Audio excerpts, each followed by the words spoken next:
Hi guys, welcome back to the channel. I'm Office Bloke Daz. I'm Gaynor. Alright, Gaynor. One of these things where people always say, like 9/11, for example, you remember where you were and what you were doing and all that kind of stuff. And I think the death of Princess Diana was probably the same as well. Yeah. So we were in bed, weren't we? We were in bed. It was a late at night one, wasn't it? And was it 97? 97, I think it was. Yeah. I think it was. Yeah. It's one of them where it happened in the night when we were living in the USA, wasn't we? Yeah, we were in New Jersey. Let's get into it anyway. This is a minute by minute Princess Diana death accident. Diana spelled. Is that how you spell Diana? I thought it was one N. Just one N. August 31st, 1997, 12:23 a.m. Moments before Princess Diana is in a fatal car crash. A black Mercedes speeds down the narrow streets of Paris. Inside are two security guards, an Egyptian film producer named Dodi Fayed, and Princess Diana of Wales. Numerous paparazzi on motorbikes and Vespas chase after them like a swarm of locusts. Diana looks out the back window, nervous that at these speeds someone will get hurt. She's more worried about other people's safety than her own. She turns around just as the Mercedes is about to enter a tunnel. Diana gets a glimpse of the glittering lights along the Eiffel Tower before disappearing under the streets of Paris. A moment later, the sound of tires screeching and a terrible crash as metal bends and glass shatters escapes the tunnel's opening. The Parisian air is silent for a moment as smoke begins to rise out of the underpass. The plague of paparazzi enter the tunnel, and the flashes of their cameras illuminate the wreckage as they take photographs of the mangled car with Diana inside instead of offering the critically injured woman help. July 1st, 1961, 36 years before Princess Diana is in a fatal car crash. A baby cries in the bedroom of the lavishly decorated estate named Park House near Sandringham, Norfolk, England. The child's mother looks at her daughter with love in her eyes. Tears and sweat cover her face. "Hello, Diana," her mother says. Diana of Wales enters the world, unknowing of the impact she'll have on the British and the people across the globe. She grows up in an aristocratic family. Her childhood playmates are Queen Elizabeth's young sons, Prince... I'm not sure where the Diana of Wales bit come in. Yeah. Eh? She ended up being the Princess of Wales, yeah. in later on in life, but she's definitely not Welsh. No. Andrew and Prince Edward. Diana herself is nobility due to the fact that her father, Edward John Spencer, is heir to the 7th Earl Spencer, and her mother, Frances Ruth Burke Roach, is daughter of the 4th Baron Fermoy. Young Diana is groomed to be a traditional proper lady, but she will push the boundaries through her philanthropic work, dedication to charities, and to help others. 1977, 20 years before Princess Diana is in a fatal car crash. Diana meets Prince Charles at one of the family homes called Althorpe Estate. He is the heir to the British throne. Diana catches the prince's eye. They begin talking and the young love begins to take hold. They spend more and more time together. Their relationship blossoms into something much more serious. February 24th, 1981. 16 years before Princess Diana is in a fatal car crash. Prince Charles and Princess Diana are married at St. Paul's Cathedral in London. The masses gather to get a glimpse at the heir to the British crown and his wife. As Diana has spent more and more time in the spotlight, the national attitude toward her has shifted. Most British citizens know who Prince Charles is, but they are quickly falling in love with his new bride, and most prefer her over the king-to-be. On June 21st, 1982, Diana and Charles' first child, Prince William Arthur Philip Louis, is born. 2 years later, their second child, Prince Henry Charles Albert David, is born. However, even though the two are married and have kids together, things are not going as well as they seem. The more time Diana and Charles spend together, the less happy they become. Prince Charles has not been the most faithful companion. That's marriage. His power and status in the more time you spend together, right? It's called marriage. United Kingdom are sometimes used to get what he wants from others, in particular other women. This infidelity and events to come will serve as the foundation for conspiracy theories that Diana's death was not an accident, but an assassination plot carried out by the royal family. 1986, 11 years before Princess Diana is in a fatal car crash. Prince Charles renews an old fling with Camilla Parker Bowles. He's not discreet about it, and eventually most of the United Kingdom, including his wife Princess Diana, finds out about the affair. Charles will claim that Camilla is the love of his life, something that he also said about Diana at the beginning of their relationship. The affair takes a toll on Diana. She develops an eating disorder and struggles with depression. Even though her husband is the one who's conducting himself in unethical ways, Diana is still hounded by the paparazzi who try to uncover dirt and smear her image in the tabloids, using her suffering as fuel for their exposés. June 1992, 5 years before Princess Diana is in a fatal car crash. Diana meets with friends and tells them about her struggles being married to Charles. These friends then meet with journalists with Diana's blessing to tell her story. Not everything that comes out in the press is directly from Diana. In an article entitled Diana, Her True Story by tabloid reporter Andrew Morton, which opens the door so the public can get a glimpse into the unhealthy marriage that Diana is stuck in and what it's doing to her physical and mental health. It's around this time that much of the world rallies behind Princess Diana and puts pressure on Charles and the royal family to remedy the situation. Either Diana needs to be treated with more respect and compassion, or they need to allow her to escape the loveless marriage with the prince. The general public sees the princess as the epitome of grace, charity, and elegance. Diana's work with charities and willingness to speak out for others only deepens the public respect and admiration for her. In December of that year, Prime Minister John Major makes a formal announcement declaring the separation of Princess Diana and Prince Charles in Parliament. November 20th, 1995, 2 years before Princess Diana is in a fatal car crash. Diana goes on live television and gives an interview about her crumbling marriage and life stuck in the iron grip of the royal family. It's during this interview that Diana admits to having her own affair with a cavalry officer named James Hewitt. She tells the world she adored Hewitt at the time, but is trying to move on with her life. Prince Harry. Prince Harry. I'm sure that if he was the biological father of Prince Harry, we would know. They've done enough DNA tests.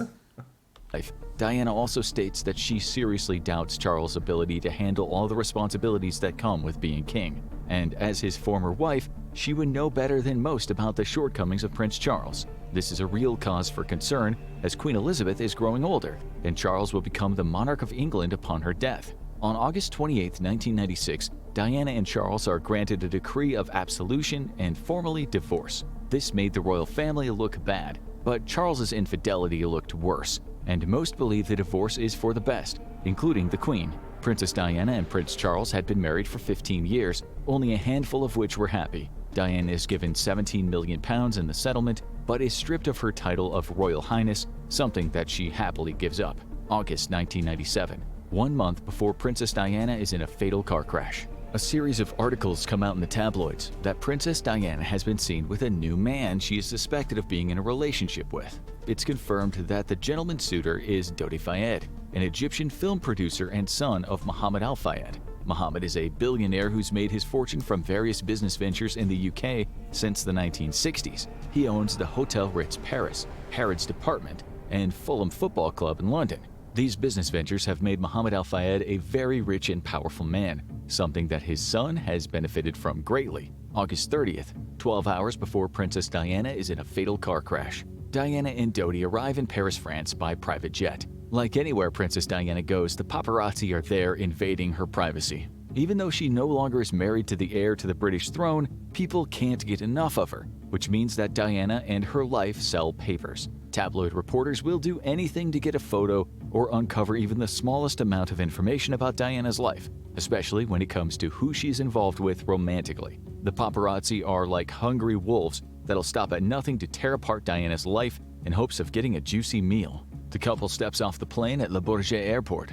They quickly get into the waiting car as camera flashes from the paparazzi who have gathered go off. The driver floors the accelerator, the tires screech against the tarmac, leaving long black streaks. The car zooms away and exits the airport onto the main road. The paparazzi jump into their cars and try to follow. A high-speed chase down the narrow back roads leading away from the airport begins. The car races toward Paris, and in the winding streets toward the city, the driver loses the paparazzi. They continue to Villa Windsor, a mansion that Mohammed Al Fayed has just bought and renovated. It's located in Bois de Boulogne, the former royal hunting grounds that's been converted into a park along the Seine River. The stunning property once belonged to the Duke and Duchess of Windsor. Diana and Dodi reach the estate and step out of the car. They're safe from the prying eyes of the press for now. 4:30 p.m., 8 hours before Princess Diana is in a fatal car crash. Diana and Dodi leave his father's estate and head to Paris. They check into the Ritz, where the paparazzi once again pick up their trail. The tabloid jackals are kept at bay by hotel security while the couple goes into the Imperial Suite. A little over an hour later. Don't know if they're going to mention it in this, but I think he might be alluding to it actually now when he sees the jewellery. I think he proposed that weekend, didn't he? Or he was about to propose, I think something he was like going to that. propose. Yeah. I do think that it wasn't an accident. Well, when you look at it, it's when you look at who's involved, and I'm not a conspiracy theorist or anything like that, and I don't know if it was an accident. I don't have an opinion on it really. But when you think about Prince William, when you take into account Prince William, he's also heir to the throne. and he's the head of the Church of England as well. Once you're the King or Queen of England, you become the head of the Church of England. Now, his stepfather would have been a Muslim. So it would have changed the whole face of how things do. I'm not saying he would have been Dodi Fayed may have not done anything religious to sort of like impose on Prince William, but it was there to be seen. I honestly think if it was maybe 15 years later, it would have been all fine. I think it was just at that time. Yeah. Because since then, Princess Anne's been divorced. Yeah. Peter Phillips is divorced from Autumn. There's a lot of divorce in the royal family. I think at that time it was right on the cusp of we can't allow this. Yeah. Well, see if they allude to it. Later, Dodi leaves the hotel and heads to the Repousse Jewelers, where he talks to the owner. Later that evening, 2 rings from the store are delivered to the hotel and brought up to the Imperial Suite. It's unknown if one of the pieces of jewelry is an engagement ring, but Dianna told her friends that any ring she receives from Dodi will be going firmly on my right hand. This suggests that a proposal wasn't in the immediate future, and instead the rings are just adornments or gifts. Later, the jeweler discloses that he sold Dodi an extraordinary diamond solitaire ring. It cost $205,000. Therefore, Dodi might have had other plans and was in fact going to ask Dianna to marry him. 9:30 p.m., 3 hours before Princess Dianna is in a fatal car crash. Dianna and Dodi leave the Ritz around 7 p.m. to go to Dodi's apartment near the Arc de Triomphe. They spend several hours there before leaving for a 9:30 dinner at Paris Bistro Chez Benoit. However, when they get to the restaurant, the paparazzi are waiting. They step out of their car only to be swarmed by photographers snapping shots and tabloiders screaming at them. Dianna and Dodi feel they'll never have a peaceful dinner together, with the press constantly on the prowl for more photos. The restaurant doesn't have security, and there's no way to keep the paparazzi away long enough for the couple to enjoy their dinner. They decide to go back to the Ritz and have a meal there, where security will keep the paparazzi away. Dianna and Dodi arrive back at the hotel around 9:50 p.m. and walk through the front entrance. Security stops the paparazzi from trying to sneak in behind them. The couple proceeds down the blue and gold carpet toward L'Espadon restaurant in the hotel. Several minutes later, they leave. When questioned, Dodi's bodyguard, Paul Handley-Greaves, explains that the couple left the hotel restaurant because even there they were receiving unwanted attention. Dianna and Dodi proceed up the spiral staircase to the Imperial Suite, where their dinners will be delivered. 10 p.m., 2 hours and 30 minutes before Princess Dianna is in a fatal car crash. Dinner arrives in the sitting room of the Imperial Suite. The couple nibbles on some appetizers and have fish for their main course. Around 10:08 p.m., Henri Paul arrives at the Ritz. He is the number 2 security man at the hotel. He's been called in to help deal with the rampant paparazzi problem that Dianna and Dodi have been dealing with all day. He chats with associates in the lobby and meets with other security agents in the hotel. Everyone who talks to Paul recounts their conversations as being normal. No one remembers him taking even a sip of alcohol while at the hotel. Paul and the other security guards remain in the lobby to keep watch while Dianna and Dodi finish their meal and spend time together in the Imperial Suite. At some point, Paul goes into the hotel bar with the other security officers and sits down at a table with them. There's no security camera in the bar, and later when people are interviewed about Paul's behavior that night, no one remembers seeing him drink any alcohol. April 31st, 12:07 a.m., 16 minutes before Princess Dianna is in a fatal car crash. The couple heads back to the lobby from the Imperial Suite. Dianna stops Dodi on the stairs and voices her concerns about the paparazzi outside. They discuss it briefly before meeting with their security detail. Dianna is nervous that something bad is going to happen if things continue the way they have been. She tells her bodyguard, Trevor Rees-Jones, that the way the paparazzi are chasing after her and Dodi on motorcycles is incredibly dangerous, and she is worried that one of them might get hurt or accidentally fall under the wheels of the car. Even though Dianna has had her life invaded by the press, she still shows concern for them. In order to help Dianna and Dodi escape the paparazzi's prying eyes, the security team comes up with a plan. The couple wants to return to Dodi's apartment for the night, but without being bothered once they get there. In order to accomplish this, the security team decides to use 2 decoy vehicles and 1 secret car that'll be used to transport the couple back to the apartment. A Range Rover and a Mercedes-Benz roll up to the front of the hotel. It appears to everyone outside, including the paparazzi, that the couple is about to come out of the hotel and proceed to their next destination. They wait along the street to follow. To make the ruse convincing, Dodi's regular driver is at the wheel of one of the cars. The security guards stand outside the main entrance to the Ritz, posted up as if waiting for the couple to come out. However, this is all just part of the plan. At that same time, Dianna and Dodi are heading to the back entrance to get into a third car that's been rented for them to escape the paparazzi. This car is a black Mercedes S280. It's a luxury car with a little bit of weight to it, making it not great for maneuvering through the narrow streets of Paris. But as long as the paparazzi don't catch on to the decoy plan, it should be fine. Behind the wheel of the car is Henri Paul. Trevor Rees-Jones escorts Dianna and Dodi out of the back of the hotel. It's unclear what happens next, but somehow the paparazzi figure out they're being tricked and identify the car that Dianna and Dodi are actually in. Some accounts state that Henri Paul had previously been taunting the paparazzi, which resulted in someone keeping an eye on him. However, when the couple leaves in the Mercedes-Benz with Henri Paul driving and Trevor Rees-Jones in the passenger seat, there are no paparazzi in the vicinity. Only a few minutes later, the chase is on. The paparazzi are hot on their tail. Henri Paul tries to lose them. They travel down the Rue Cambon and make a sharp right onto Rue de Rivoli, which is lined on both sides by boutiques and colonnades. The Mercedes emerges at the Place de Concorde and veers left, tires burning against the road.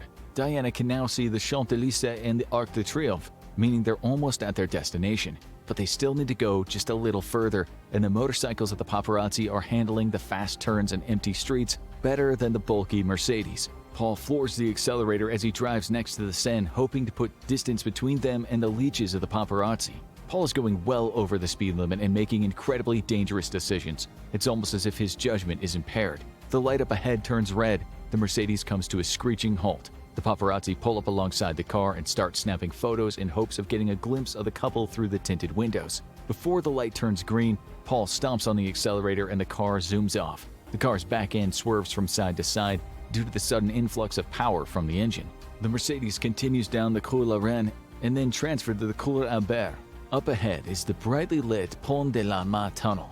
12:23 a.m., seconds before Princess Diana is in a fatal car crash. To avoid the congested roads around Place de la Mare, Paul decides to descend into the 660-foot-long Pont de la Mare tunnel. The posted speed limit is 50 kilometers per hour or around 30 miles per hour. The black Mercedes carrying Dianna and Dodi is approaching the entranceway to the tunnel between 3 to 4 times the speed limit. The orange glow of the tunnel lights radiate out of the entrance. Some speculate at this point that Trevor Rees-Jones might have buckled his seatbelt, which is against procedure for the bodyguards. It's not clear why he would have done this. Perhaps he was afraid for his life due to the way Paul was driving, or perhaps he knew something that the rest didn't. The paparazzi have fallen behind the speeding Mercedes. The car enters the tunnel at around 100 miles per hour. The last thing bystanders see before they hear a sound that will haunt their dreams is a black blur disappearing into the maw of the underpass. There's a slight dip in the roadway as the lane swerves to the right and then back to the left. The car clips a concrete pillar,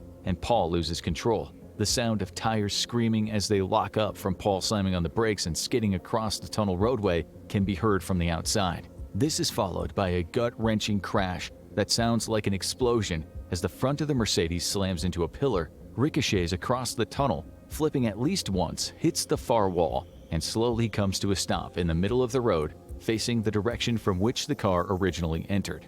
As the paparazzi close the distance to the tunnel entrance, there is an eerie stillness that's only broken by the piercing sound of the Mercedes horn blaring. The paparazzi proceed into the tunnel, dodging debris that's fallen off the car and skid to a stop. Rather than offering any kind of help, most pull out their cameras and start photographing the carnage. Paul slumps against the steering wheel, his legs crushed by the mangled front end of the car. Trevor Rees-Jones is passed out in the front seat. His body is bruised, and he has suffered several scrapes and gashes, but he is alive. Dianna and Dodi are still in the back of the car. Blood is everywhere. Henri Paul lies against the steering wheel, his weight pressed against the car horn. Pieces of the vehicle's radiator are embedded in his chest. Dr. Frédéric Maillet is driving down the opposite side of the tunnel when he spots the accident with paparazzi crowded around it. He stops his car and rushes over to see if there's anything he can do. He pushes through the photographers and looks into the automobile. It's clear Dodi Fayed and Henri Paul are already dead. Trevor Rees-Jones is breathing and stable. Dianna is alive but in critical condition. She struggles to speak, trapped in the mangled car wreck. She doesn't seem to know where she is as she struggles to look around. Her breathing is labored, and every time she inhales there's a wheezing sound as if blood is filling her lungs. As Dr. Frédéric Maillet struggles to stabilize the princess, the paparazzi continue to take photographs. 12:27 a.m., 4 minutes after the accident. Emergency services receive their first call about the accident in the Pont de la Mare tunnel. It takes police and firefighters another 13 minutes to arrive at the scene. When police officers get there, they notice that the car's speedometer is frozen at 196 kilometers per hour, or around 121 miles per hour. They make note of this and indicate that this is the speed at which Henri Paul entered the tunnel just before striking the concrete pillar. However, it's later explained by a mechanic that when the power to a Mercedes suddenly cuts off, the dial on the speedometer will either automatically jump to 0 or to its top speed. Therefore, wherever the speedometer needle is pointing at this moment in time is not an indication of how fast the car was moving when the accident occurred. There's also a 53-foot skid mark from where the Mercedes brakes were engaged running along the tunnel roadway. Police immediately arrest 7 photographers as they continue to snap photos of the wreckage. They then confiscate any cameras or phones that are still present at the scene of the crash, but it doesn't matter. Several paparazzi have already fled the area and will be publishing their photographs in the newspapers coming out later that morning. The firefighters carry a series of tools toward the wreck to cut through the roof of the car and gain access to Dianna in the back seat. This is a painstaking process. Paramedics try to keep her stable as the dented and bent metal of the car is removed piece by piece, but time is running out. 1:30 a.m., 1 hour and 7 minutes after the accident. Medical personnel are still not able to stabilize Dianna. The roof of the car finally comes off, and she's carefully transferred into the ambulance on site. The ambulance emerges from the tunnel with its lights flashing and speeds toward the hospital. However, protocol dictates that when Dianna goes into cardiac arrest, the paramedics should stop the vehicle and treat her. This is exactly what happens.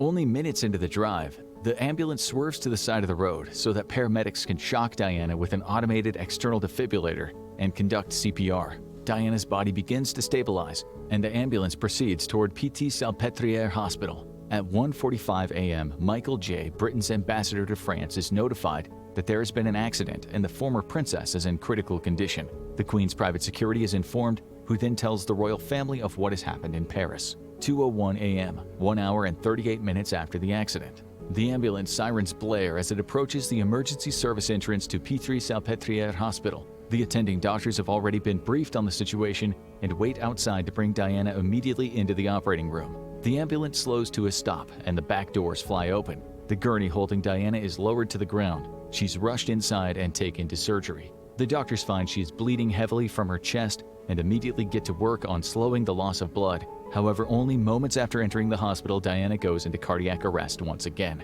Realizing there is something seriously wrong with Dianna's heart, the surgeons examine her chest. They discover she has suffered a puncture to her left pulmonary vein, which is responsible for carrying oxygenated blood from the lungs to the heart. Before they can have any hope of saving Dianna, the doctors need to repair the vein. This is done as quickly as possible. Once they're done, the doctors begin carrying out CPR to try to revive Dianna. They give her chest compressions for 2 hours, first externally and then directly to the heart itself. All of their efforts fail. Dianna's body is just too far gone.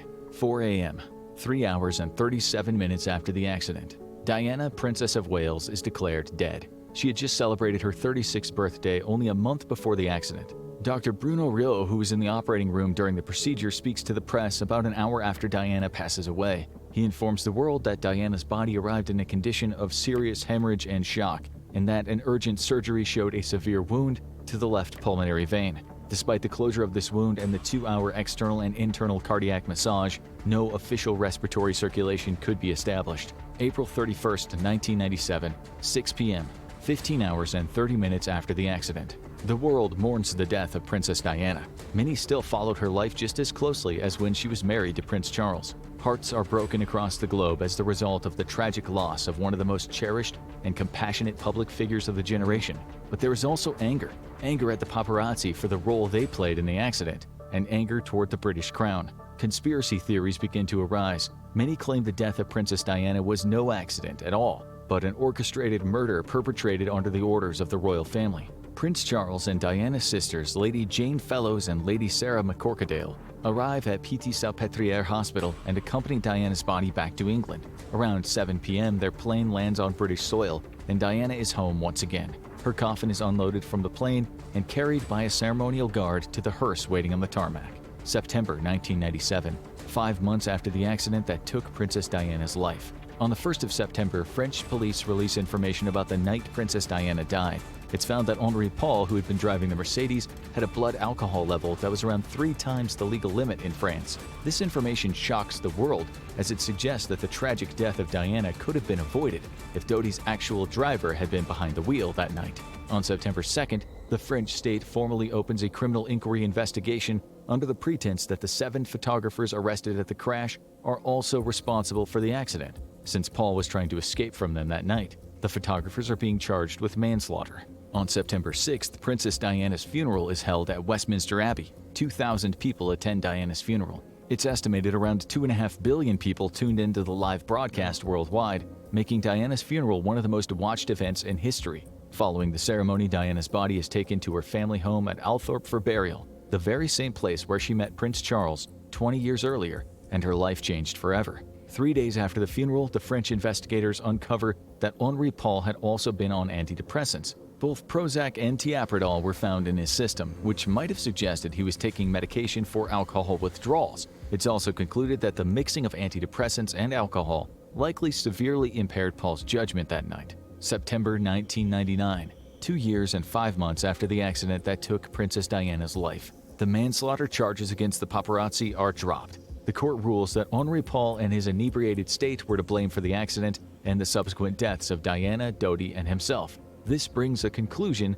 albeit an unsatisfying one, to the tragic death of Princess Dianna. However, many around the world still believe there is more to the story, including the British people and Mohammed Al Fayed, the wealthy and powerful father of Dodi. June 2004, 7 years after the accident that took Princess Diana's life. Under pressure from the public, the British government opens its own inquest into Diana's death. This will be the first public hearing about the accident to be held on British soil. Michael Burgess, the Royal Coroner of Britain, orders a prominent police officer by the name of John Stevens to investigate if Princess Diana's death was the result of a plot against her and if there were other parties involved who may have orchestrated the accident. On December 14th, 6 months after the investigation in Britain begins, Stevens and his team concludes that all evidence indicates there was no conspiracy to assassinate any of the people in the car in the early morning hours of April 31st, 1997. Instead, the deaths of Princess Dianna, Dodi Fayed, and Henri Paul were the tragic result of Paul being inebriated and driving recklessly.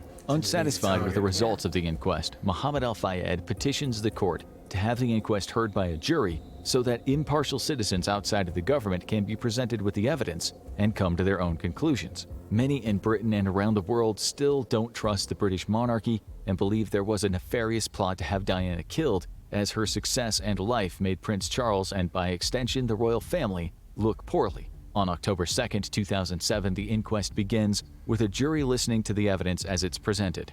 On February 17, 2008, Mohammed Al Fayed directly blames the British royal family for the death of his son and Diana. April 8, 2008, 11 years after the accident that took Princess Diana's life. During the proceedings, around 250 witnesses are called to testify in the case against the royal family and to get to the bottom of what really happened in Paris that night that Dianna and Dodi lost their lives. After all evidence is presented, the jury deliberates. They present their judgment and conclude that the accident on April 31, 1997 was caused by both the negligent driving of Henri Paul and the swarm of paparazzi photographers chasing the car through the streets of Paris. No further arrests are made against the paparazzi. The royal family is absolved of all involvement in the death of Princess Diana. Even still, many around the world still believe we do not know the whole story and that the British crown somehow played a role in the tragic ending to Princess Diana's story. Now watch Insane Things King Charles III. Yeah. It's very suspicious, and I think it's an easy target just blaming Henri Paul with, saying he was on. It's easy for someone to come out and give the results. He was on, what was he on, Prozac or whatever he was, and drunk, three times over the limit. But yet no one's seen him having a drink. And I'm going to say even if he drank at home, the amount of time that alcohol would have come out of his system. Yeah, maybe, but it was. It's a very suspicious thing, and I know Mohammed Al Fayed put a lot of effort into it. He even got his citizenship revoked in the end, because he's Egyptian, isn't he? Yeah. But he did a lot for Mohammed Al Fayed did a lot for the UK. Yeah. With his way was. Yeah. He brought a lot of tourism to the UK, but he also did a lot of good stuff for the UK. Yeah. But he was very well thought of, and then all of a sudden he's disappeared. I don't know if he pass away a few years ago, I think. Yeah. But when he was alive, and I'm not sure if he still is or not. I can't remember. He's not. But owning Harrods, owning Fulham Football Club, he did a lot in the UK, and he was very he was a very aggressive person, let's say, and to get sort of like try and get to the end of this. Yeah. But I don't know. Let us know what your thoughts are in the comments. I'm not sure Yeah. whether it was an accident, and I think it was just Henry Paul was an easy target. So let us know. Let us know in the comments what you think, and hope you guys enjoyed it. Don't forget to like and subscribe. Catch you on the next one. Bye. Cheers.